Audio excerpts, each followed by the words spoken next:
Graça e paz, igreja. Amém. Bom dia a todos. Privilégio servir o nosso Deus. Nosso sermão tem o título Chamados para dar frutos. Iniciaremos o capítulo 15 do Evangelho de João, dos versículos 1 ao 8.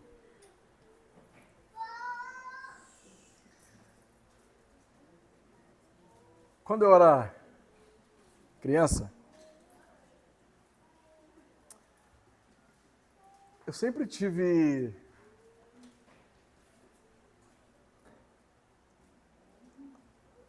dificuldade em comer coisas saudáveis.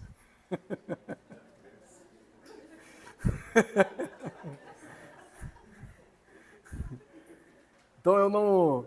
Por exemplo, eu tenho muita dificuldade com frutas, né? Eu como algumas frutas, mas, por exemplo, eu não vou na feira comprar frutas porque me deu uma vontade de comer uma... Eu não faço isso. Eu como na marra porque a Tamires insiste lá em casa. Então, os mais jovens, eles não vão lembrar do que eu vou falar. Agora, pessoas mais experientes, né? Vão lembrar do contexto que eu quero trazer aqui neste momento. Mas antigamente, não havia tantos prédios como nós temos hoje. Então era muito comum você pequeno, vamos lá na horta do japonês, ou vamos vamos pegar ali uma fruta no quintal da Dona Maria. Isso era muito comum. E uma vez eu fui com meus primos pegar caqui na árvore do seu Zé. Então, assim, na verdade eu nunca havia comido caqui, mas eu fui pela aventura de pular o muro, subir na árvore. E aí então, nós pegamos lá vários caquis. Meu Deus do céu, como eu passei mal. Meu Deus do céu, passei muito mal depois que eu comi os caqui. Por isso que até hoje, aquele foi o último dia o primeiro e a última vez que eu comi caqui. Nunca mais eu quis nem experimentar. Porque o que chamou a nossa atenção? Você vê aquela árvore cheia de fruto, né? Bonito, você fala, pô, vou ali pegar aquele fruto ali que aquela árvore ali é a boa, né? Que está produzindo bastante fruto. Então você vai, é igual uma expressão que a Tamires usa. Ela fala assim, eu gosto de comer as coisas com os olhos. Primeiro eu vejo a cara do produto para depois eu degustar. Então nós olhamos aquela árvore cheia de frutos e fomos lá. Agora, veja que às vezes você pega um fruto direto do pé de alguma fruteira e parece que a fruta que vende na feira é melhor do que a que você pega lá na árvore. Por que isso acontece? Porque, na verdade, as frutas que são vendidas nos hortifrutis, nas feiras, nos mercados, elas são selecionadas. Então, tem todo um cuidado, todo um preparo para você plantar frutos. Então, por exemplo, agora você que não tem essa especialidade em frutas, ainda mais eu ainda, né? Você olha a árvore cheia de frutos, você acha que o fruto ali tá muito bom. Diferente se você olha para uma árvore que, coitadinha, só os galhos só. Tem uma ou outra frutinha ali e você fala, não chama a minha atenção, eu não vou comer com os olhos.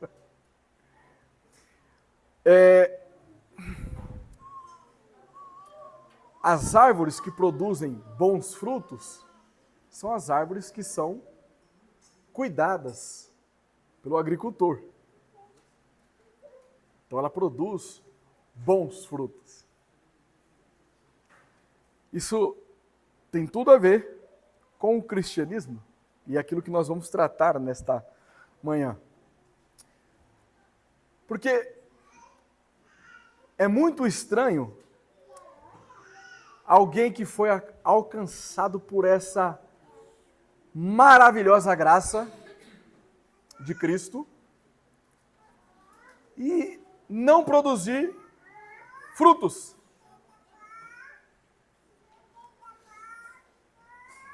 Então, Charles Spurgeon, ele tinha uma frase bastante interessante, que o evangelismo é um mendigo mostrando a outro mendigo onde encontrar o pão. É egoísmo de nossa parte conhecermos o evangelho de Cristo, que tira a pessoa da escravidão do pecado, traz vida a quem está morto, e nós não compartilharmos o evangelho. Nós não estamos produzindo bons frutos. Mas o evangelismo, ele faz parte do fruto daqueles que estão enxertados na videira. Ele não é o único fruto. Então, é igual aquele contexto onde você conhece aquele crente, ele está todo domingo na igreja. Só que ele senta numa posição onde ele procura evitar o máximo de contato. Então ele é quase o último a chegar no culto e é o primeiro a ir embora. Sai correndo, não fala nem a paz do Senhor para ninguém.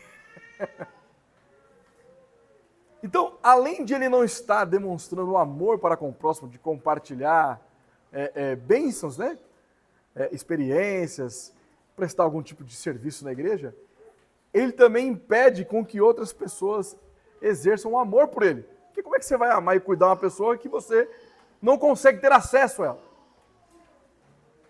Então, todo cristão é chamado para dar frutos. Nós não fomos chamados simplesmente para ter uma vida longa dentro da igreja, mas que não produzimos absolutamente nada no reino celestial. Então, nos versículos 1 ao 3,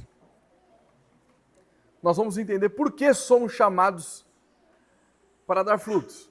E a razão disso é porque nós estamos enxertados. E o primeiro tópico é fonte de toda a bênção. Então, a razão pela qual nós temos que dar frutos, porque onde nós estamos enraizados é a videira verdadeira. E essa videira verdadeira é a fonte de toda a bênção. Ok? No segundo momento, a partir do pressuposto em que nós estamos produzindo frutos, porque estamos enraizados na fonte de todas as bênçãos, nós vamos entender qual é a essência deste fruto. Então, dos versículos 4 a 8, o nosso subponto chama-se essência dos frutos. Nós vamos compreender qual é a essência dos frutos em que nós produzimos. E a palavra-chave nesta manhã para as crianças? Bênção. Ok? Também era muito comum, quando eu era pequeno, pedir a bênção ao pai, bênção à mãe, bênção à avó, bênção ao avô. É uma coisa que tem ficado cada vez mais distinto, né? Estava falando com o irmão, não lembro com quem foi que eu estava falando. Mas, quando criança, eu fui batizado na igreja católica e eu tenho uma madrinha que até hoje eu peço a bênção para ela. Não porque eu acredito na cosmovisão católica, mas sim por respeito que eu tenho a ela, que me criou como uma segunda mãe. Eu sei que se eu for lá exatamente agora, lá, solicitar alguma ajuda, ela vai me socorrer imediatamente. Nossa afirmação teológica. Todo cristão é chamado para dar frutos, pois ele está alicerçado em Cristo Jesus, onde devemos permanecer para que todo fruto seja para a glória de Deus. Todo cristão é chamado para dar frutos, pois ele está alicerçado em Cristo Jesus, onde devemos permanecer para que todo fruto seja para a glória de Deus. João, capítulo 15, dos versículos 1 ao 8. Vamos tomar nota. Eu sou a videira verdadeira, e meu pai é o agricultor. Todo ramo que, estando em mim, não der fruto, ele o corta. E todo o que dá fruto, limpa, para que produza mais fruto ainda. Vós já estáis limpos, pela palavra que vos tenho falado. Permanecei em mim, e eu permanecerei em vós. Como não pode o ramo produzir fruto de si mesmo, se não permanecer na videira, assim nem vós o podeis dar, se não permanecerdes em mim. Eu sou a videira, vós os ramos. Quem permanece em mim e eu nele, esse dá muito fruto, porque sem mim nada podeis fazer. Se alguém não permanecer em mim, será lançado fora, à semelhança do ramo, e secará. E o apanham, lançam no fogo e o queimam. Se permaneceres em mim, as minhas palavras permanecerem em vós, pedireis o que quiserdes, e vos será feito. Nisto é glorificado meu Pai, em que deis muito fruto, assim vos tornareis meus discípulos. Pai Santo e Celestial, graças te damos pela verdadeira videira que é Cristo Jesus. Graças te damos pelo teu Santo Espírito, que é quem opera os frutos do Espírito em nós. Que nós sejamos agraciados nessa manhã, por intermédio da tua palavra. Que nós sejamos fortalecidos e que o seu nome receba toda a honra e toda a glória, em nome de Jesus. Amém e amém.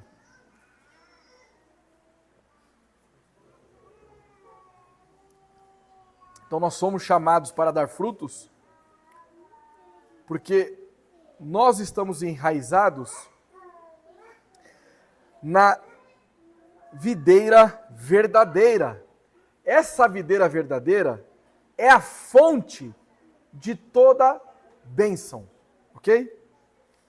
Então, no Antigo Testamento, muitas vezes Israel ele era retratado como uma vinha, ou com menor frequência como uma videira, e Deus como o viticultor, que no caso seria o agricultor. Nós podemos, no nosso boletim informativo, na página inicial, os irmãos vão verem aí, Isaías capítulo 5, versículo 7. Dos versículos 1 ao 7, nós vamos ver uma referência quanto a isso de Deus sendo o viticultor e Israel ali como uma espécie de videira, ok? Então, no templo havia uma videira que simbolizava, talvez, o poder de Israel. E Jesus, ao referir-se a si mesmo como a videira verdadeira, talvez ele esteja retratando os discípulos como o Israel remanescente. Ok? E é assim como nós compreendemos na nossa teologia. Nós somos o Israel de Deus. Qual é o propósito da existência de uma videira, senão a produção de frutos? Não é verdade? Então ela produz frutos para o proprietário. Então as referências no Antigo Testamento, quando trata de Israel como videira de Deus, geralmente realçam o fracasso da nação. Nesse mesmo capítulo que eu indiquei agora de Isaías, os irmãos vão perceberem isso no próprio versículo 7 aí, que está no nosso boletim. Então, esse fracasso demonstra a ideia de uma não produção de frutos de Israel, ok? Resultando no juízo divino.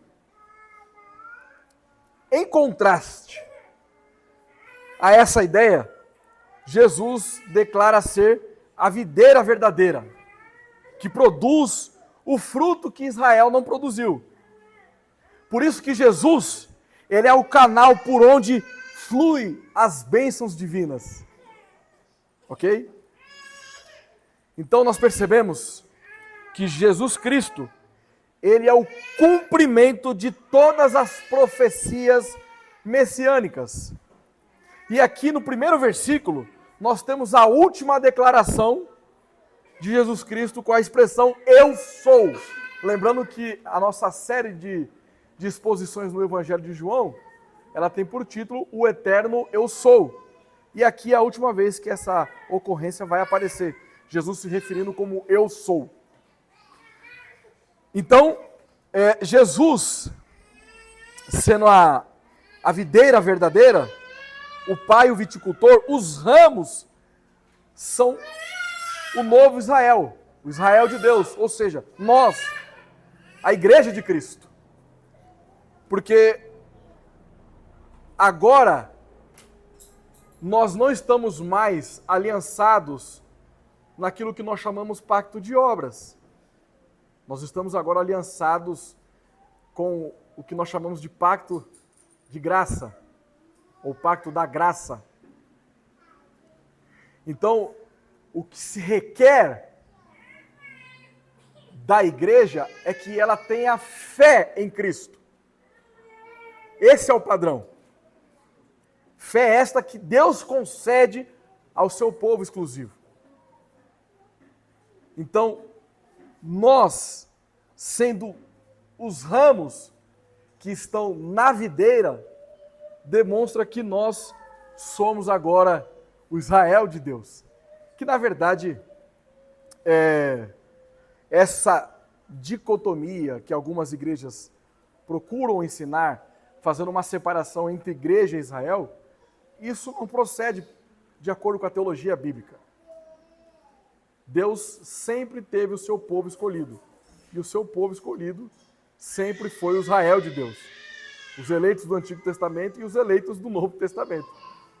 Então nós tínhamos lá, nós podemos até dizer a igreja do Antigo Testamento e a igreja do Novo Testamento. Agora, preste atenção no que eu vou dizer. O que está sendo dito aqui em João 15 foi durante ou imediatamente após a instituição da ceia do Senhor. Vamos ler Marcos 26, a partir do verso 26. Me perdoe, meus irmãos.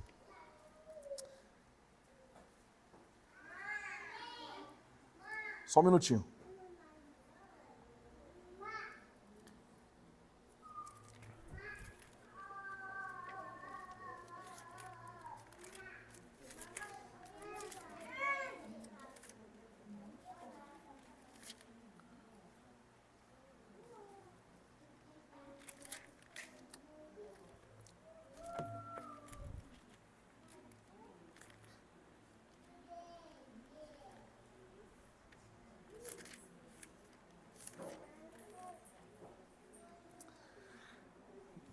Vamos ler Na verdade, 1 Coríntios... Não tem nada a ver com Marcos, hein? Não sei de onde... 1 Coríntios, capítulo 11. Nós lemos isso aqui todos os domingos à noite, na verdade, né? A partir do versículo 23. Porque eu recebi do Senhor o que também vos entreguei, que o Senhor Jesus, na noite em que foi traído, tomou o pão, e tendo dado graças, o partiu e disse: Isto é o meu corpo que é dado por vós. Fazei isto em memória de mim. Por semelhante modo, depois de haver ceado, tomou também o cálice, dizendo: Este cálice é a nova aliança no meu sangue. Fazei isso todas as vezes que o beberdes em memória de mim. Porque todas as vezes que comer deste pão e beberdes desse cálice, anunciais a morte do Senhor até que ele venha. Então, diante da ceia do Senhor, o que está inserido ali? O cordeiro, o pão e o fruto da videira, que é o quê? O vinho. Ok? Então, Jesus, ele convida os discípulos a olharem para além dos símbolos do pão e do vinho, meramente físicos no caso, mas para que enxerguem nele a realidade, o cumprimento do grande antítipo que é o próprio Jesus Cristo. Então, o fruto da vinha simbolizava o sangue de Jesus derramado. Então, por isso que nós temos que ter toda a reverência no momento da ceia. Por isso que a ceia não pode ser administrada àquelas pessoas que estão em processo de disciplina, pessoas que não são batizadas. Agora, vamos olhar a parte B do versículo 1. Então, nós primeiro estamos entendendo aqui que Jesus Cristo, eu sou a videira verdadeira, e agora vamos entender o que ele diz aqui, ó. E meu pai é o agricultor. O agricultor, ele tem um trabalho de cuidar da videira, a fim de que os ramos produzam muitos frutos. Então, para que isso aconteça, o agricultor ele levanta, limpa e poda os ramos. A forma de ele podar é que ele limpa e poda para que os ramos sejam renovados. Em um segundo momento, ele remove os ramos secos e sem vida para lançá-los fora e queimá-los, ok? Olha que Jesus Cristo diz no versículo 3.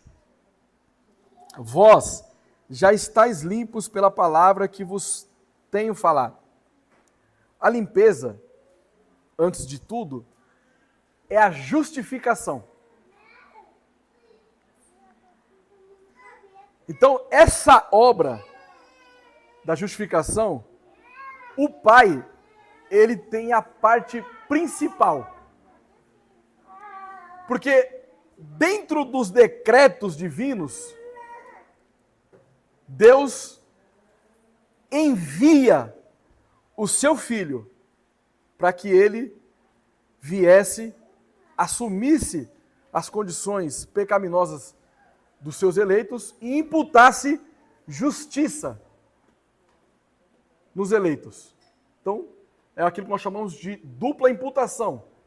Ele assume os nossos pecados e imputa a justiça sobre nós. É aquele que nós dizemos lá, quando a gente estava lá na Clearte ainda, aquele ato forense, que tem um aspecto legal, jurídico. Deus nos declarou justos, certo? E o Pai também envia, como nós olhamos no sermão passado, ele envia o Espírito Santo, para que o Espírito aplique em nós a obra de redenção de Cristo Jesus.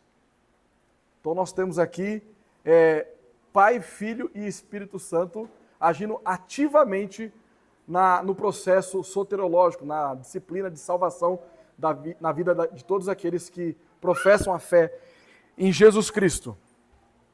Então, a justificação ela é por meio da fé. A fé não é a causa primária nem a causa última, mas é o meio pela qual nós somos justificados. Então, Cristo anunciando o evangelho aos discípulos, e os discípulos respondendo com fé, crendo que Jesus Cristo é o Messias, eles eram justificados. Então, eles estavam sendo, eles já estavam limpos por Deus. Então, eles já haviam sido podados ali pelo evangelho de Cristo. Agora, quanto mais débil a videira, mais severamente era podada. O que em curto prazo significava menos fruto, mas garantia maior quantidade de frutos no ano seguinte. Por isso que ele diz o seguinte, olha, no versículo 2: todo ramo que estando em mim não der fruto, ele o corta. É o trabalho de quem aqui? Do agricultor. Certo? E aí ele continua. E todo o que dá fruto, limpa para que produza mais fruto ainda. Queridos, o que essa metáfora está nos ensinando? Entre a videira verdadeira, o agricultor e os ramos. O que Jesus está nos ensinando por meio disso? Essa metáfora, ela está ligada ao processo de disciplina. Então nós temos 3 graus de disciplina: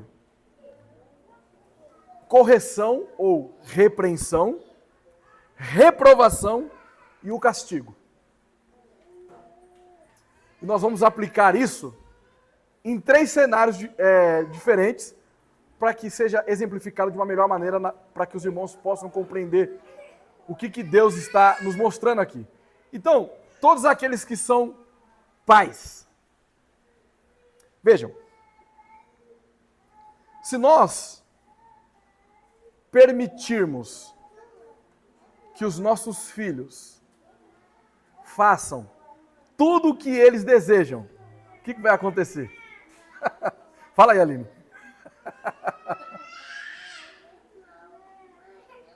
Agora, nós constantemente ensinamos a aplicar a correção em nossos filhos. Mas, nós estamos acostumados a falar sempre de correção, pensando já na vara. Entretanto, a correção, ela inicia-se com uma repreensão. Então, às vezes, quando o Luquinhas está bem agitado ali no fundo ali, que aí vocês me veem levantando, bicho, olha o Luquinhas agora. Mas não, primeiro eu vou lá conversar com ele. Você não pode fazer isso. Eu não falei que você não pode? Você está desobedecendo seu pai, você está desobedecendo a sua mãe, você está pecando contra Deus e envergonhando o evangelho. É assim, viu, meus irmãos? É evangelho. E se o papai tiver que voltar aqui com você, é porque a sua ação foi reprovada. E a reprovação requer o quê? Castigo. Você quer receber o castigo? Não fala, mas já entende o que significa. Então, um outro contexto, e agora mais geral e aplicável a todos aqui da igreja, é que nós temos a nossa regra de fé e prática, que é a Escritura. Por meio dela que nós corrigimos ou repreendemos algum irmão que esteja em um ato falho. Ele cometeu uma falta e ele vai ser corrigido de acordo com a Santa Escritura. Agora, de que maneira isso ocorre? É daqui de púlpito que o Leonardo, que o André vai corrigir aquele que cometeu o pecado? Não. Nós vamos direto na pessoa. Ok? Só que aquela pessoa, aquele indivíduo, ele continua na prática pecaminosa, mesmo depois de exortado, mesmo depois de corrigido com a Santa Escritura. Então nós agora vamos mostrar para ele que ele não está demonstrando que ele está produzindo bons frutos. Ele afirma está enraizado em Cristo. Só que ele não está dando fruto. Ele está agindo na iniquidade. Então, a atitude dele está sendo reprovada. E aí, nós vamos agora com duas testemunhas. Chamá-lo ao arrependimento. E ainda assim o coração dele está endurecido. E aí então, naquele momento ele está demonstrando que ele não é ovelha. Ele é bode. E qual é o processo agora? A exclusão.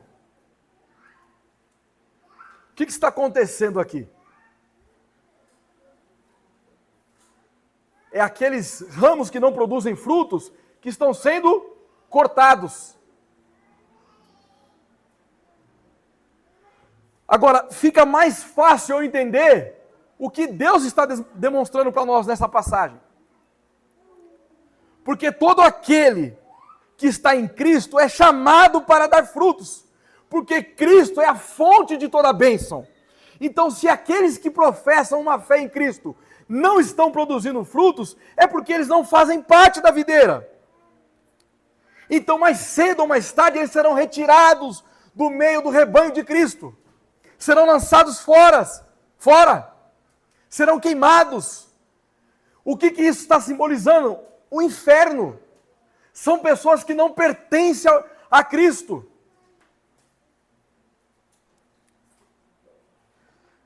Então, do mesmo modo que o agricultor, ele corta os ramos que não dão frutos físicos, o Pai também rejeita aquelas pessoas que não produzem frutos. Vamos pensar um pouquinho nesses frutos? Vamos lá, em Gálatas.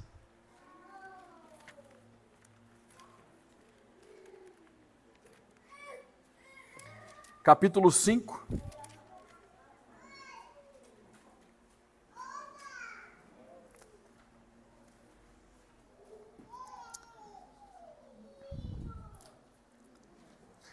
Vamos a partir dos versículos 19.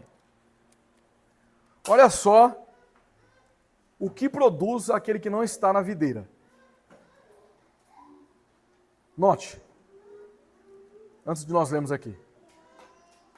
Eles não produzem frutos. Eles vivem nas obras da carne. Ora, as obras da carne são conhecidas e são prostituição, impureza, lascívia, idolatria, feitiçarias, inimizades, porfias, ciúmes, iras, discórdias, dissensões, facções, invejas, bebedices, glutonarias e coisas semelhantes a estas. Então, preste bem atenção aqui. Ele diz que e outras coisas semelhantes a essas. Então não acha que alguma pessoa que não esteja dentro desse contexto aqui, mas que vive em outras práticas pecaminosas, que não é tão grave quanto o que está aqui. Ok? Agora, quem são aquelas pessoas que produzem frutos? São aquelas pessoas que estão na videira verdadeira. Elas são chamadas para dar frutos. E que frutos são esses? é o fruto do Espírito Santo. Vamos olhar. No versículo 22 em diante agora. Mas o fruto do Espírito é amor, alegria, paz, longanimidade, benignidade, bondade, fidelidade, mansidão, domínio próprio. Contra essas coisas não há lei. Então, primeiro ponto. Nós somos chamados para dar frutos. E nós somos chamados para dar frutos porque nós estamos na fonte de toda a bênção, que é a videira verdadeira, ou seja, Jesus Cristo. Por isso que no processo de entrevista de uma igreja bíblica, as pessoas passam por algumas perguntas. O que é evangelho? Qual a sua responsabilidade como membro? Vocês sabem muito bem o que é isso, né? E algumas pessoas, momentaneamente, não são inseridas no corpo de membros da igreja. Outras são. Mas aquelas que não foram naquele momento, não significa que elas não são crentes. Uma coisa não tem nada a ver com a outra. Nós estamos observando algumas questões externas que são visíveis a nós. Quais são os frutos que essa pessoa tem demonstrado?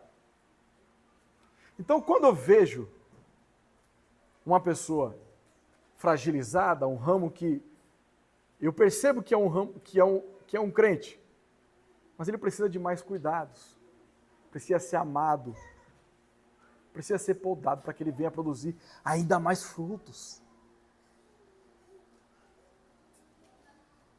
É diferente daquelas pessoas que passaram por um processo de disciplina e foram excluídos. Essas pessoas, elas não são excluídas, mas elas estão sendo podadas, estão sendo cuidadas. E note, uma pessoa que dá frutos, ela primeiro precisa amar. Estamos calejados quanto a isso, né? Aquele coração ensinável, uma pessoa que ensina, que compartilha o evangelho, é o amor sacrificial. Ela é alegre por estar em uma igreja bíblica. Ela não vem para a igreja como se isso aqui fosse um fardo para ela. Deixa eu contar uma conversa que eu tive com um pastor recentemente. E aí uma ovelha dele, cara, a gente ri para não chorar, né? Na verdade. Aí o pastor corrigindo ele, e ele queria ir embora da igreja. Aí o pastor conversou com ele e falou: não, pastor, eu vou ficar. Como se fosse um, né? Parecia um... não, eu vou quebrar o seu galho, eu vou ficar aqui. E aí ele disse o seguinte: mas pastor, eu queria ficar lá na tribuna, pô. Eu não posso sentar lá, não? Qual a alegria desse homem? Ele quer ficar sentado aqui em cima. É isso que está motivando o coração dele? Se nós somos chamados a lavar um banheiro, que não tem demérito nenhum nisso. Nós somos chamados a ficar na recepção, fazer um café, limpar este púlpito, esse tablado, tocar aqui como o Vitinho toca. Isso é um privilégio para todos nós, irmãos. É servir o reino. Então aquele que está produzindo fruto, ele está alegre, porque quem o chamou é a fonte de toda a bênção. isso que traz alegria para ele. Percebe? Ele tem paz com Deus. Ele não está mais em rebelião contra Deus. Porque ele foi comprado, lavado e remido pelo sangue de Cristo. Isso fez com que ele tivesse enraizado na videira. Então, ele tem paz com Deus. E o fato de ele ter paz com Deus, ele não quer tirar a paz de ninguém. Tá bom, meus irmãos? Se você foi chamado para produzir frutos, e dentro desses frutos, nós estamos tratando aqui o fruto do Espírito Santo, que tem essas variantes aqui, de bênçãos. E dentro dessas variantes aqui, nós temos a paz. Se nós temos paz com Deus, nós não somos chamados para tirar a paz do próximo. O contrário disso é nós criarmos inimizades. Isso acontece, por exemplo, no trânsito. Quando o cara te dá uma fechada, você já xinga até a alma dele. Ou em casa mesmo, com seu marido, com sua esposa. Qualquer coisa você está criando uma discussão. E não é errado discutir. Agora, a forma como discute, sim, é errado. Então, a pessoa que também não promove a paz, ela não está dando bom fruto. Ou ele joga tudo nas costas do marido, ela, no caso, joga tudo nas costas do marido, ou o marido joga tudo nas costas da esposa. E aí fica aquele clima, uma pessoa totalmente exausta, e no momento em que vai ter uma conversa que poderia ser até edificante, cria-se uma discussão, um clima tenso dentro de casa. Ou talvez aqui na igreja também. Porque a irmã não soube utilizar uma palavra adequada no grupo do WhatsApp, ou talvez até aqui mesmo, e aí então eu fiquei ferido. Tocou no meu coração. Ai, que horror! E aí então eu sou um perturbador da paz. Eu não quero mais produzir paz, eu quero ser um perturbador da paz. Vou lá chamar o Leonardo. Vou lá chamar o André. Não, isso aqui não pode ficar assim não, vai ter que aplicar a correção naquele miserável.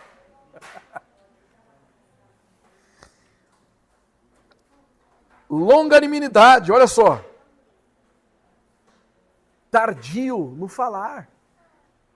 Está atento a ouvir.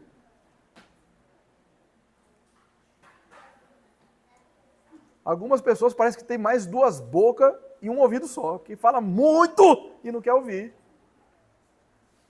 Nós precisamos também ouvir as pessoas. Nem todo mundo teve o dia excelente que você teve. Aquela pessoa às vezes vai estar cheia de problemas, o que não justifica. Mas nós precisamos dar frutos. Então temos que ser longânimos.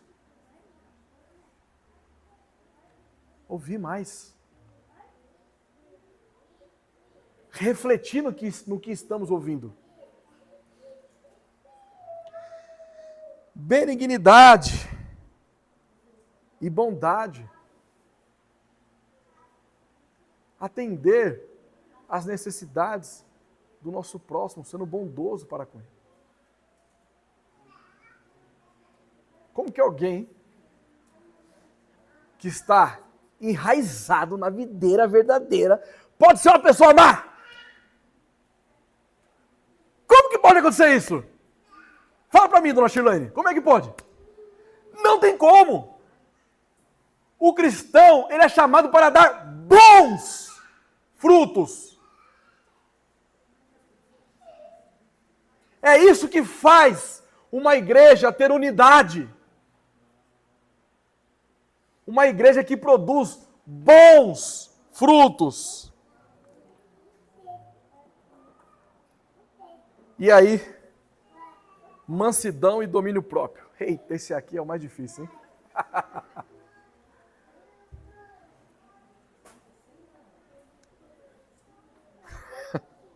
Eu ia falar uma experiência, mas deixa quieto. Queridos,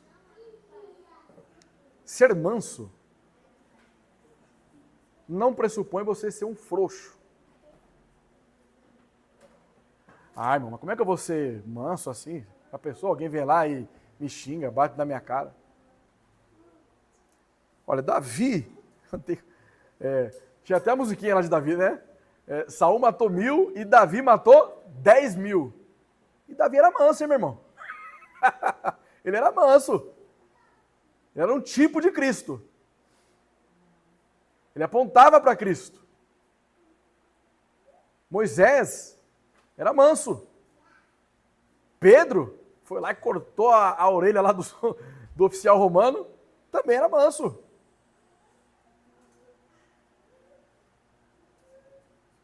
Então nós precisamos entender o que significa ser manso. Ser manso significa que eu olho para o meu próximo e eu não vejo superioridade em mim mesmo. Tudo que tem de bom em mim é porque a graça de Cristo me alcançou. Então, quando eu me coloco em igualdade ao próximo, eu não vou julgá-lo com a minha justiça própria. Antes, o meu julgamento será com a reta justiça. Então, se Deus é misericordioso para com você, seja misericordioso para com o próximo. Porque quando você está fazendo isso, você está exercendo o quê? O domínio próprio. Então, Jatos, quando você está lá na sua casa, aí vem a Fernanda lá azucrinar você lá. Você não lavou a louça, você não fez isso, você não fez aquilo. Procura entender. Às vezes é você mesmo que foi relaxado, meu irmão, aí não tem para onde correr. Mas às vezes ela não teve um dia bom. E nós precisamos ter consciência de que o nosso cônjuge, principalmente, ele não é o nosso inimigo.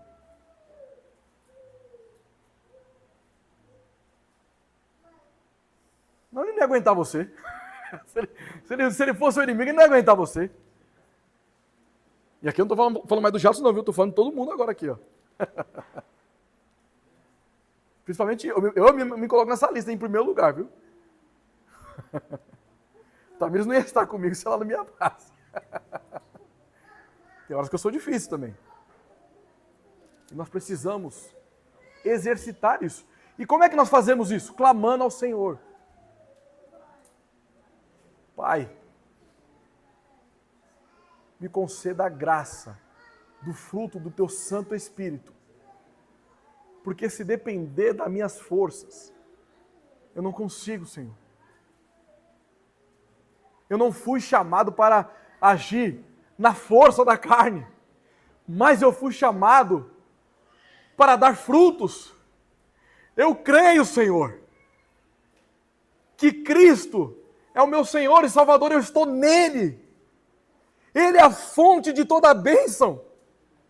E é pelos méritos de Cristo, Senhor, que eu te peço, produza o fruto do Espírito no meu coração. Não me deixe pecar, Senhor. Me fortaleça.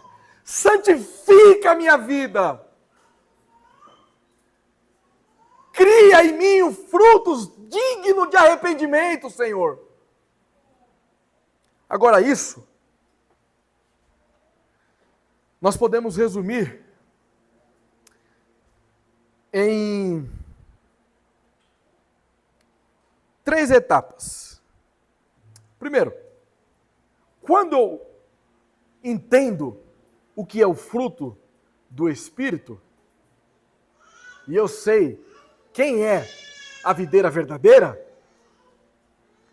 eu tenho boas razões ou bons motivos para exercitar a prática da piedade. Então, o primeiro tópico do nosso resumo quanto ao fruto do Espírito é boas razões ou bons motivos, como você preferir. Agora, entenda uma coisa. Às vezes você pode pensar o seguinte: ah, mas quem errou foi ela. Quem errou foi ele, não foi eu. Mas você tem boas razões para assumir os danos. Porque quem pecou também foi você, miserável.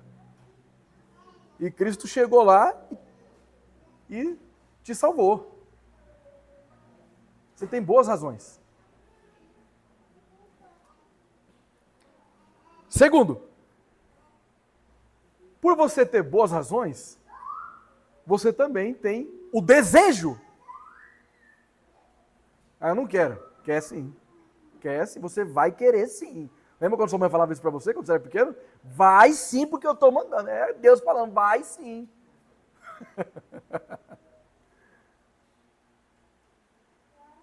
Mas eu não quero. Quer. Você quer porque Deus quis você? Se Deus não quisesse você, você não estaria aqui servindo a Ele? Deus, Ele forjou um caráter novo em você. Você não está mais escravizado ao pecado.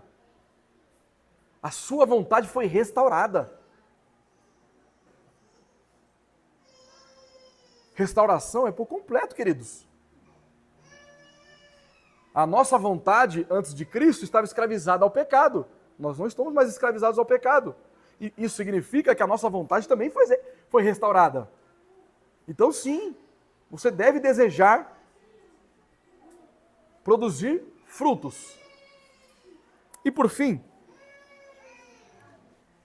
uma vez que você tem boas razões, você tem o desejo, agora você tem atitudes e disposições.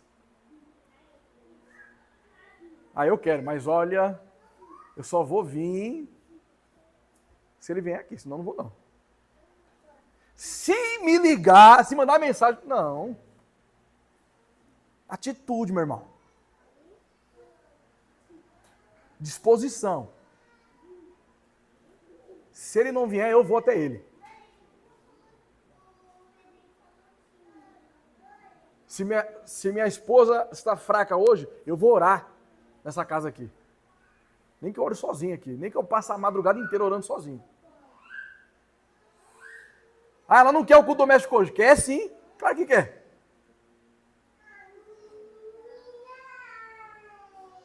Se ela não quiser, ela vai, pelo menos vai ouvir você pregando. Então, já que você não quer, eu vou ficar aqui na janela pregando para quem estiver passando na rua. Você começa a pregar, você finge que é para quem está na rua, mas é aqui dentro de casa também, ó. Então nós precisamos ter atitudes e disposições, porque isso, meus irmãos, você tem boas razões, você tem o desejo, atitudes e disposições, isso é que nós chamamos de virtudes espirituais. Aquele que é chamado para dar bons frutos, é porque ele está na videira verdadeira, que é a fonte de toda a bênção.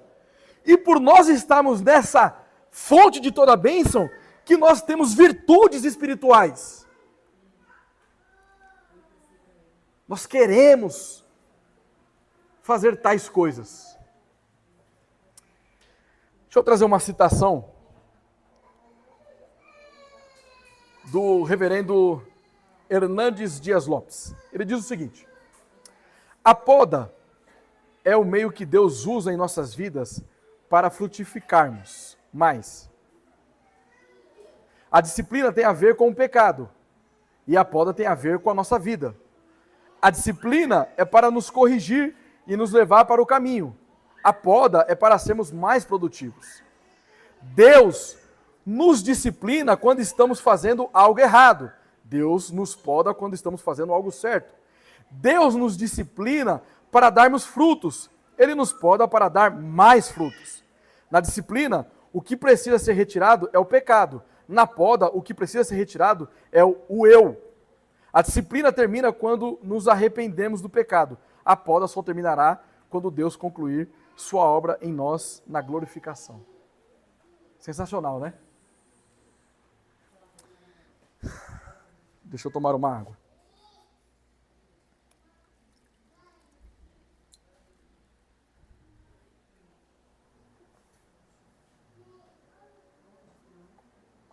Segunda parte.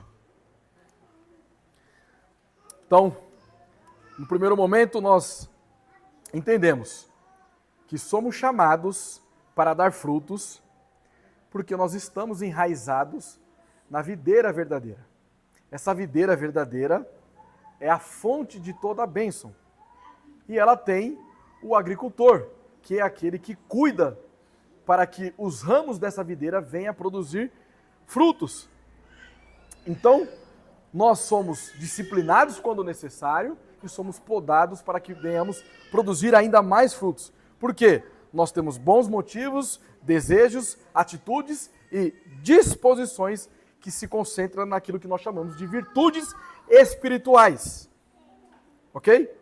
Agora, nós vamos entender a essência daqueles que produzem esse fruto. A essência dos ramos, a essência dos frutos. Nós vamos dos versículos 4 ao 8. Vamos ler novamente?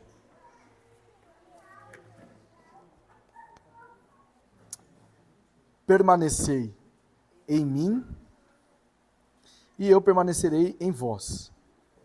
Como não pode o ramo produzir fruto de si mesmo, se não permanecer na videira, assim nem vós o podeis dar, se não permanecerdes em mim. Eu sou a videira, vós os ramos. Quem permanece em mim e eu nele, esse dá muito fruto, porque sem mim nada podeis fazer. Se alguém não permanecer em mim, será lançado fora, à semelhança do ramo, e secará. E o apanham, lançam no fogo e o queimam. Se permanecerdes em mim, e as minhas palavras permanecerem em vós, pedireis o que quiserdes, e vos será feito. Nisto é glorificado meu Pai, em que deis muito fruto. E assim vos tornareis meus discípulos. A essência dos frutos é a nossa permanência em Cristo. A essência dos frutos é a nossa permanência em Cristo. Ok? Então, o verbo permanecer, só neste capítulo ele aparece pelo menos 11 vezes. Entretanto, eu não vou destacar aqui as 11 vezes que ele aparece, mas nós vamos destacar aqui a maioria deles para entender a essência de todos aqueles que produzem frutos. Primeiro, quando nós temos a concepção de que a permanência em Cristo é a essência dos frutos, dos ramos, né? Os ramos que produzem os frutos, nós vamos entender aqui que permanecer em Cristo é um imperativo. Não é opcional. No versículo 4, a parte A diz o seguinte: permanecei em mim e eu permanecerei em vós. Note, se nós observarmos, fazer uma leitura distorcida da realidade, se nós não tivéssemos toda a contextualização que temos desde o capítulo 1 até agora o capítulo 15, alguma pessoa poderia interpretar o seguinte: olha, então é eu que devo permanecer em Cristo, né? Então é pelas minhas próprias forças, não é verdade? Entretanto, o que está acontecendo aqui é que João está enfatizando a soberania de Deus e a responsabilidade humana.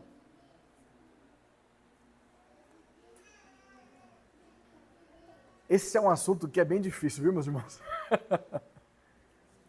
Mas nós entendemos que Deus está no controle exaustivo de todas as coisas e ainda assim você é responsável pelos seus atos.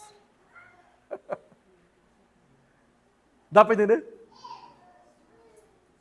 Pela fé nós aceitamos, né? Então, porque aqueles que permanecem em Cristo são aqueles que estão sendo constantemente fortalecidos pelo Espírito. Quando nós olhamos para o capítulo 14, o Espírito Santo ele habita em nós. Então é Ele que nos fortalece para que nós venhamos permanecer em Cristo Jesus. E aí, a parte B do mesmo versículo 4 diz o seguinte: como não pode o ramo produzir fruto de si mesmo, se não permanecer na videira, assim nem vós podeis dar, se não permanecerdes em mim. Nenhuma pessoa pode entrar no reino sem o nascimento que vem do alto. Então, esperar que alguém fora de Cristo possa dar frutos é a mesma coisa que você esperar entrar no mar e não se molhar.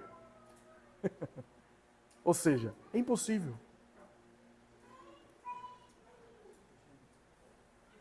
Esse fruto do Espírito, com todas as suas variantes, com todos os seus benefícios, é exclusivo da igreja que pertence a Cristo. Então, para que nós entendemos a essência de onde vêm esses frutos, é a nossa permanência em Cristo, porque aqui, como eu havia dito, ele é um imperativo, nós temos que estar em Cristo. Não é uma opção. Não é talvez, não existe isso. No segundo ponto, veja só, ainda na parte B e entrando no versículo 5. Vamos olhar o versículo 5. Na parte B do versículo 4 e também o versículo 5. Eu sou a videira e vós os ramos. Quem permanece em mim e eu nele, esse dá muito fruto, porque sem mim nada podeis fazer. Então, no primeiro momento, permanecer em Cristo é um imperativo e não opcional. Agora nós vamos entender que permanecer em Cristo é essencial para produzir frutos. Como ele é um imperativo, como ele não é opcional, então, logo, ele é essencial para a produção dos frutos. Fora de Cristo não há como produzir bons frutos. Então, geralmente quando nós pensamos em pessoas que produzem obras da carne, como nós observamos aqui, por isso que eu quis fazer uma ênfase, você viu que, quer dizer, eu não, né? O apóstolo Paulo colocou aqui coisas semelhantes àquelas, né? Então, o que nós pensamos? Os bêbados, os ladrões, a prostituição. Isso aí não tem como produzir nada mesmo não, a não ser as obras da carne. Mas, bons profissionais, boas pessoas, com todas as aspas. Então, o médico, o empresário, o policial, o advogado, o motorista Uber, todos eles, fora de Cristo, estão nas obras da carne.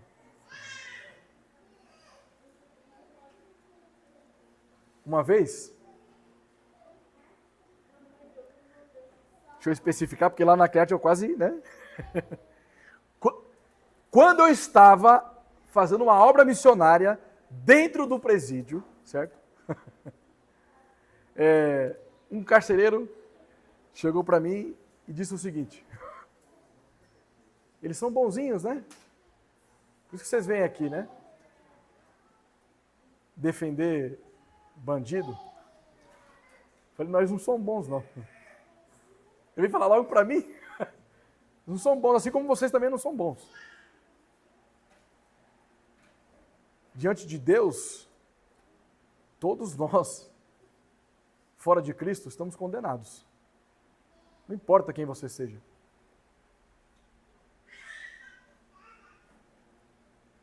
É claro que existem graus de atos pecaminosos. Você vai colher aquilo que você plantou. Então, o ladrão, o que ele está plantando? E o que ele vai colher?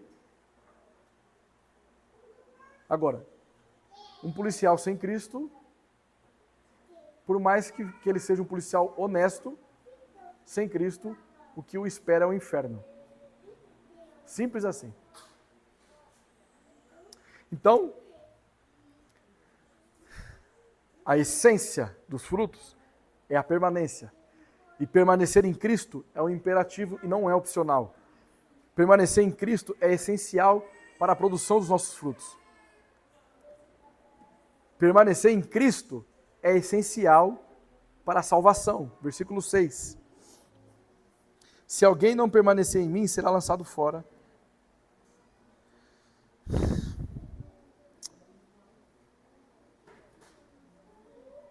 A semelhança do ramo e secará, e o apanham, lançam no fogo e o queimam. Ramos de videira desprovidos de vida e de fruto não tem valor nenhum. Ao menos sua utilidade será como combustível para queimar. Então, note algumas sentenças desse versículo.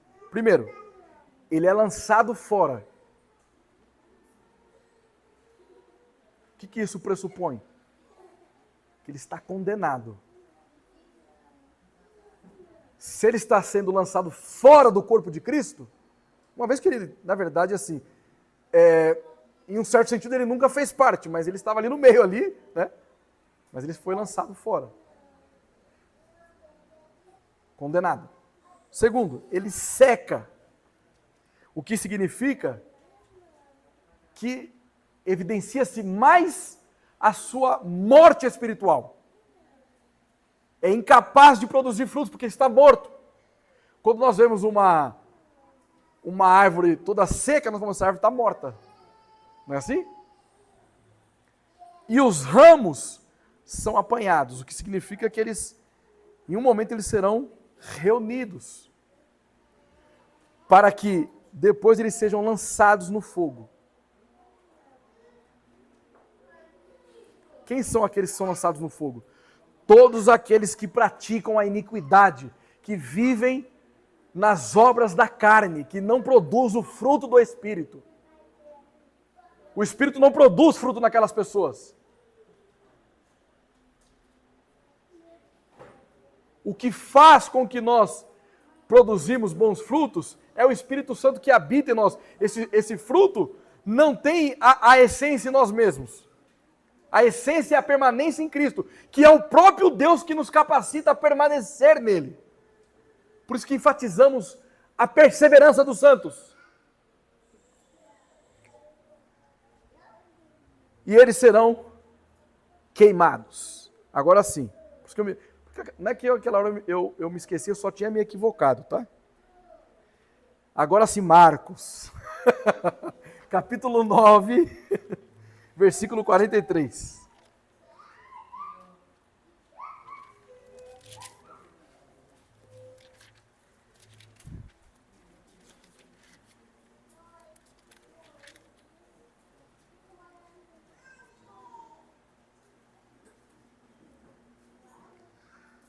E se tua mão te faz tropeçar, corta, pois é melhor entrares maneta na vida do que tendo as duas mãos e ires para o inferno, para o fogo inextinguível. Então, aqui cai por terra, por exemplo, a ideia do aniquilacionismo, como é pregado pelos adventistas, que aqueles que forem condenados, não vai ter um inferno onde eles vão sofrer a eternidade. Eles serão aniquilados, deixados de existir.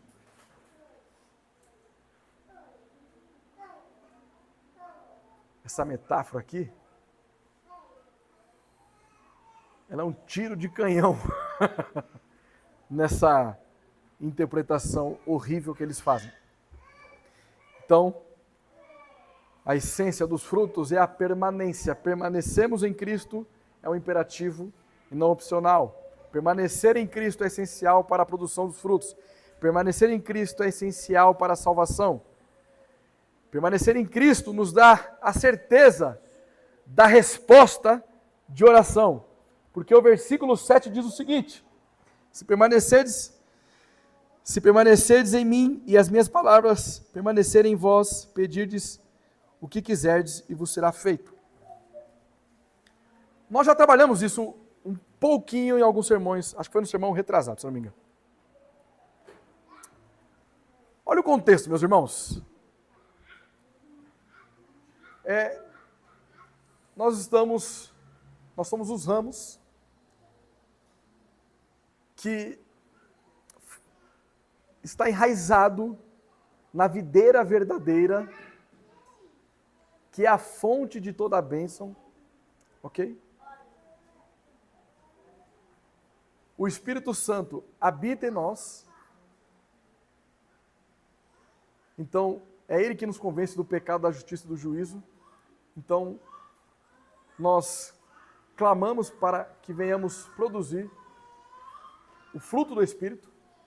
Nós queremos, temos a disposição, temos a atitude, temos boas razões para amar, para promover a paz, para ter longanimidade, benignidade, bondade, domínio próprio. Porque nós pertencemos a um Deus. E esse Deus é isso. Então, uma pessoa que está em Deus, ela deseja honrar, glorificar e adorar este Deus. Por isso que o fim principal do homem é... Ixi, não, peraí, tá muito devagar, calma aí. Aí como é que vai sair bonito lá no YouTube depois? O fim principal do homem é? Glorificar a Deus e se alegrar nele para sempre. Amém. Essa é a finalidade de todo cristão. E o cristão que tem essa finalidade, a sua oração é uma oração que seja feita à vontade do Pai e não a nossa. Os que permanecem em Cristo desejam a vontade de Cristo. A oração eficaz é fruto de um relacionamento com Cristo. Quando é Cristo que governa soberanamente a minha vida, e não este mundo caído, lembrando que a minha vontade ela foi restaurada também, as minhas orações elas não são egoístas.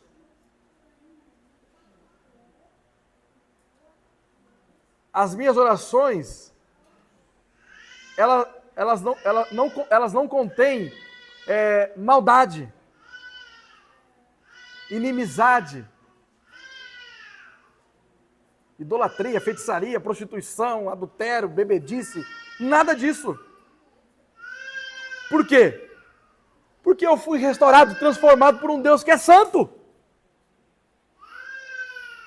E Ele me capacita a permanecer nele.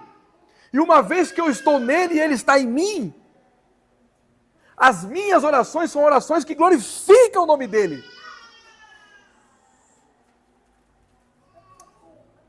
Então, por exemplo, quando eu oro a Deus pedindo um trabalho, eu vou, Senhor, abre qualquer porta de emprego, Senhor. Não importa quantos dias eu tenho que trabalhar, eu só preciso de trabalhar e pagar minhas contas. É assim que nós oramos?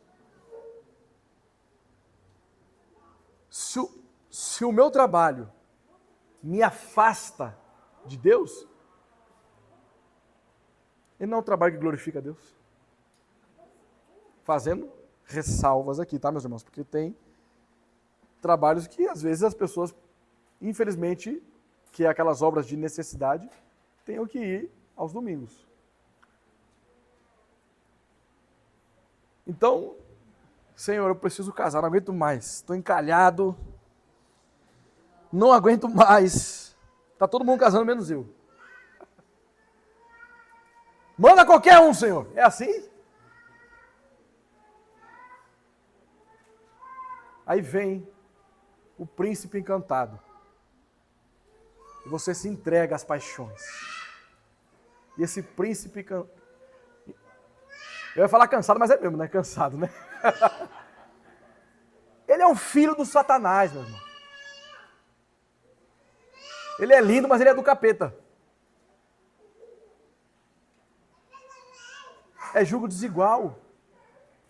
E aí você cai naquele conto da carochinha de que não, mas eu sou crente, eu vou trazer ele para a igreja. Não vai. Não vai. Primeiro você está confiando nas suas obras, na sua força. Já está errado aí. Então, sempre quando nós vamos pedir algo a Deus, se nós temos a finalidade de glorificar a Deus e se alegrar nele para sempre, as nossas orações devem conter pedidos que exaltam o nome dele. Um trabalho que glorifica o nome dele. Um marido piedoso, uma esposa piedosa, crente, meu irmão. Que tem o joelho ralado de tanto orar. É feinho, mas é de Deus. Então,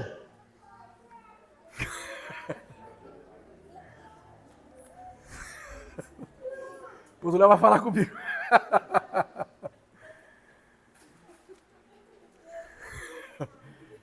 Mas veja, a ideia é que nós devemos fazer tudo para a glória de Deus. Tudo, a nossa vida é uma vida de glorificação a Deus. Estava falando com o Matheus Silva, com o Gil na semana passada,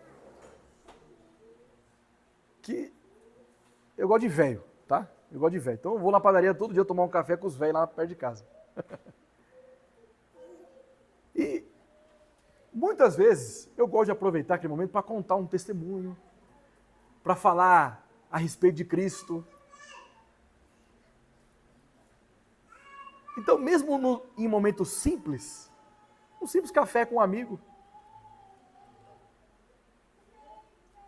ali você está ali dando graças a Deus por aquele alimento ali. Mostrar que quem governa na sua vida é Cristo, meu irmão. Que você foi chamado para dar frutos, que glorifique o nome dele. Por isso você permanece em Cristo. Porque a sua vida é governada por ele. Final. Versículo 8. Diz o seguinte: nisto é glorificado meu Pai, em que deis muito fruto, e assim vos tornareis meus discípulos. Permanecer em Cristo é a evidência de que somos discípulos de Cristo e damos muitos frutos para a glória de Deus. Então, a árvore é conhecida pelos seus. Então, a produção dos frutos é uma evidência de que estamos enraizados na videira. E é isso que glorifica a Deus. Um crente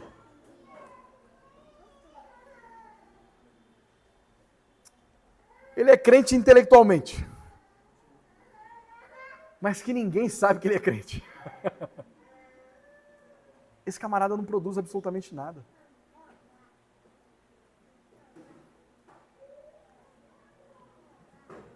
Ele não está sendo um instrumento de Deus para a glória do nome dele. Porque simplesmente ele quer ficar numa inatividade, na inércia, no seu status quo.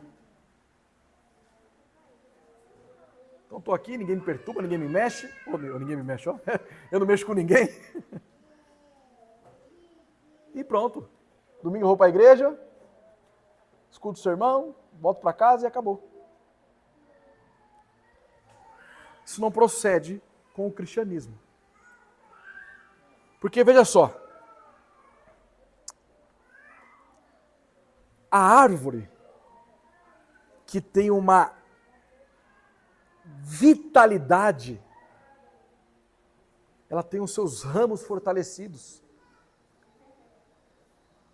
Porque tem um agricultor que está podando aquela árvore. O que isso significa, meus irmãos? que nós estamos em Cristo Jesus. Nele, nós encontramos aquela vitalidade gloriosa. Ele é a fonte de toda a bênção. Então, se nós estamos nele, genuinamente, inevitavelmente nós vamos produzir frutos. Porque permanecemos nele. Porque glorificamos o nome dele. Essa é a razão pela qual nós somos chamados para dar frutos. Considerações finais.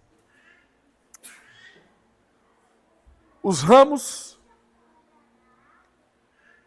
obtêm unidade na videira. Os ramos fazem parte da árvore. Eles não estão separados. Ali encontra-se uma unidade. A videira que o sustém e a sua capacidade de dar frutos provém da própria videira também. O que isso significa? Que a igreja encontra a sua unidade, sua vida e sua fertilidade em Cristo.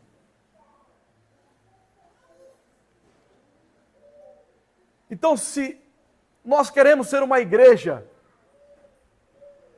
que possui um aspecto unitário, uma unidade, não é cada um por si, nós precisamos ser uma igreja que esteja centrada na pessoa, no caráter e na obra de Cristo. Cristo tem que governar as nossas vidas. Cristo tem que ter a centralidade no culto. Cristo tem que ter a centralidade nos nossos estudos. Cristo tem que ter a centralidade nos nossos sermões. Cristo tem que ter a centralidade das nossas vidas, das nossas almas, dos nossos estudos. Tudo é para a glória de Cristo. Quando nós estamos aos pés de Cristo, não há espaço para egoísmo, não há espaço para indisposição, não há espaço para preguiça, não há espaço para falta de amor, não há espaço para prostituição, não há espaço para adultério, porque nós estamos em Cristo, que é a fonte de toda bênção. Permanecer em Cristo traz resultados gloriosos. Uma oração efetiva, uma oração desprovida de justiça própria, mas uma oração que glorifica o nome de Deus, uma oração que exalta a Deus. Permanecer em Cristo faz com que nós produzimos muitos frutos e temos alegria plena em estarmos aos pés da cruz. Todo cristão é chamado para dar frutos, pois ele está alicerçado em Cristo Jesus, onde nós devemos permanecer, para que todo fruto que nós produzimos seja para a glória de Deus. Amém. E amém. Vamos nos colocar de pé, entoar mais um cântico, porque o nosso Senhor Jesus Cristo é digno de toda a honra, de toda a glória, e nós somos gratos a Ele. Por isso nós dizemos obrigado, Senhor Jesus.